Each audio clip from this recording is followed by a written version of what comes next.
अस्सलाम वालेकुम, मैं Shabana Akbar, right way kids academy की प्रिंसिपल, जिसमें हमने अपनी एकेडमी का सेटअप बनाया है। हमारे पास प्ले क्लास से लेकर 10th क्लास के स्टूडेंट्स की क्लासेस अवेलेबल हैं।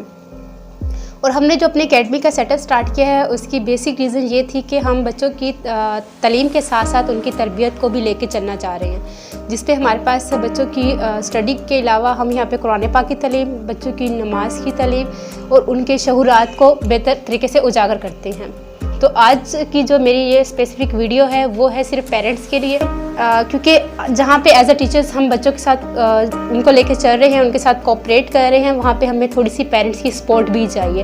क्योंकि आजकल के जो बच्चों के हालात हैं वो सब पेरेंट्स के सामने हैं। छोटे छोटे बच्चे हैं, उनका माइंड बहुत ज़्यादा डाइवर्ट हुआ होता है, वो अपने माइंड से बहुत ज़्यादा चीज़ों को आगे सोच रहे होते हैं, उनके अपने पेरेंट्स के साथ इतने अच्छे कोई रिलेशन नहीं है,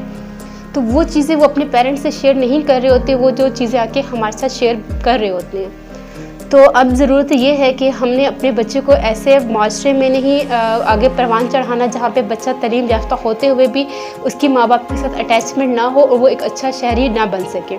तो जिसके लिए मेरी ये ख़ास वीडियो पेरेंट्स के लिए है, जिसमें आज ऐसे 5 पॉइंट मैं आपको बताऊंगी। अगर डेली बेसिस पे आप बच्चों के साथ इनको रिपीट करते हैं और इनके साथ लेके चीज़ों को चलते हैं तो इंशाल्लाह बच्चे इस चीज़ को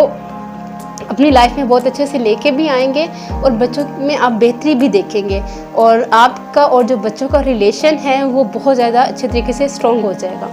तो आज जो बात करनी है वो स्पेसिफिक टॉपिक है कि बच्चों को हिप्नोटाइज किस तरह से किया जाता है। हिप्नोटाइज का वर्ड मैं इसलिए यूज़ कर रही हूँ कि हिप्नोटाइजेशन का मतलब ये होता है कि हम जब बच्चों से या किसी भी ऐसे पर्सन से एक ऐसे टाइम में कोई चीज़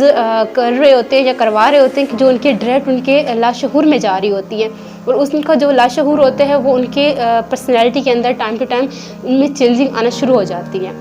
तो मैं जो आपके साथ 5 चीज़ें हैं जो डिस्कस करना चाहती हैं वो ऐसी हैं कि जो रात को सोने का टाइम होता है, जो बच्चों का स्पेसिफिक एक ख़ास टाइम होता है,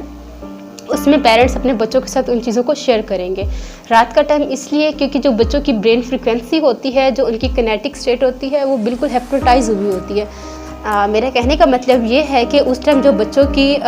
उनकी ज़हनी कंडीशन होती है कि उनको जो भी हम बात कर रहे होते हैं वो उनके लाशऊर का हिस्सा बनती जाती है। और इसी तरह अगर पेरेंट्स जो चीज़ें मैं आपको बताने वाली हूँ 5, अगर पेरेंट्स उनको डेली बेसिस पे अपने बच्चों के साथ रोज़ाना ही उनकी अपनी रूटीन में उनके साथ ले आएंगे तो इंशाल्लाह आप अपने बच्चों में बहुत जल्दी चेंजिंग देखेंगे। तो जो 5 बुनियादी टॉपिक्स हैं, जो 5 पॉइंट हैं जो मैं आपको बताने लगी हूँ, उस पे सबसे पहला पॉइंट ये है कि आपने डेली बेस पे बच्चों के साथ ये चीज़ डिस्कस करनी है कि वो डेली की बुनियाद पर आपके साथ कोई ना कोई सवाल करेंगे। जिस तरह से बच्चों की एज है वो 3 से 4 साल के बच्चे हैं, 8 से 9 साल के बच्चे हैं, इवन वो चाहे फर्स्ट ईयर के सेकेंड ईयर के किसी भी लेवल के बच्चे हैं, तो पेरेंट्स के लिए तो बच्चे हमेशा बच्चे ही होते हैं ना। तो आप उनको इतनी वैल्यूज़ दें कि डेली बेसिस पे सोने से पहले आपके बच्चे आपसे एक सवाल करने की गुंजाइश रखते हैं। वो कोई भी सवाल हो सकता है, जैसे छोटे बच्चों हैं वो कहेंगे कि मम्मा या बाबा किसी से भी ये सवाल कर सकते हैं कि ये दुनिया गोल क्यों है, सितारे चमकते क्यों हैं, आसमान का कलर ब्लू क्यों है। बड़े बच्चे अपने हिसाब से जो चीज़ वो सर्च करेंगे, on a daily basis observe करेंगे, वो आपसे वो चीज़ डिस्कस करेंगे। तो सवाल करने का बुनियादी मकसद ये है कि एक तो बच्चों को ये पता होगा कि एक स्पेसिफ़िक टाइम हमारे पेरेंट्स ने हमारे लिए रखा हुआ है जिसमें पेरेंट्स हमें वैल्यूज़ दे के हमसे वो सवाल पूछते हैं और हमारे सवाल का इंतज़ार करते हैं। इससे एक तो ये होता है कि बच्चे के अंदर कॉन्फिडेंट बढ़ता है कि मैं सवाल कर सकता हूँ, वो सवाल करने की अपने अंदर जुस्तजू रखता है, क्योंकि